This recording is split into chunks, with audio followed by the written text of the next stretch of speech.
Now, police in Spain's Catalonia region say they are hunting for former separatist leader Carles Puigdemont after he returned to Spain for the first time in 7 years. Puigdemont spoke to a crowd of thousands of followers in the regional capital, Barcelona. He returned to Spain after spending 7 years in exile on the same day that a new Catalan regional government is to be sworn in. Puigdemont's party are not part of the new government. Spain's parliament approved a law to give amnesty to Puigdemont, but the Supreme Court says an embezzlement charge against him still stands. Now, Puigdemont has disappeared after that rally, but let's listen first to what he told the crowd there. The amnesty law was supposed to allow a return to politics for those who should never have had to leave. But a few lords from the Supreme Court do not like it. It doesn't suit them. So a country where amnesty laws do not mean an amnesty is not a country we are interested in being a part of. And a country where amnesty does not mean amnesty has a problem with democracy. Let's speak to journalist Stephen Burgen in Barcelona for more on this story. So we heard Puigdemont referring there to the amnesty law that the Supreme Court has ruled does not apply to him, clearly not very happy about it. Can you tell us a little bit more about why this does not apply to Puigdemont?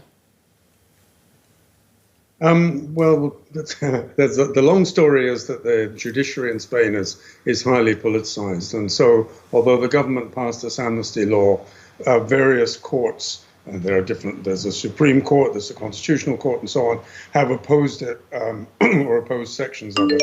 The Supreme Court insists that the crime of misuse of public funds, not embezzlement, because it was never suggested this money was for personal use, that the misuse of public funds is not covered by this law, and that is one of the charges Puigdemont faces. He may well disagree with it, but this is what the Supreme Court has ruled. And what is going on now at this moment? He's come home to Barcelona, made this speech, and then seems to have disappeared. Has Puigdemont now gone into hiding? I think he's making monkeys of the government and the police.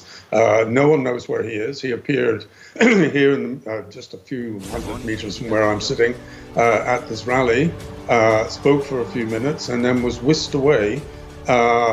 Even though that nearby at the parliament there are hundreds of Catalan police sealing off the park, he seems to have vanished altogether. Now Barcelona is more or less in lockdown as they stop cars leaving the city in every direction looking for Puigdemont. So he has done exactly what he wanted. He came, said his piece, and now he's embarrassed the Spanish government. Tell us more about the search that is ongoing, what kind of controls are in place looking for him, and then also what the fact that we're seeing such a big search tells us about him as a figure. Well, the search is, there are roadblocks all the exits from the city, particularly in the direction of France, which is where he's based. There's a helicopter overhead nearly all the time at the moment. And they're searching cars around the city. It's quite possible he's not even in a car at the moment. He might be in somebody's house. He has a lot of support. And I think the question is going to be asked is how could he have done this without the complicity of the police? Although at the moment, of course, there's no evidence of that.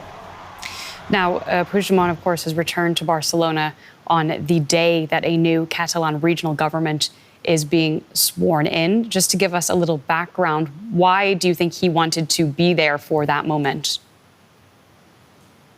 Well, it could be seen as a bit of an act of desperation because, when he fled the country in 2017, the independence movement was riding high. It's now in a slump.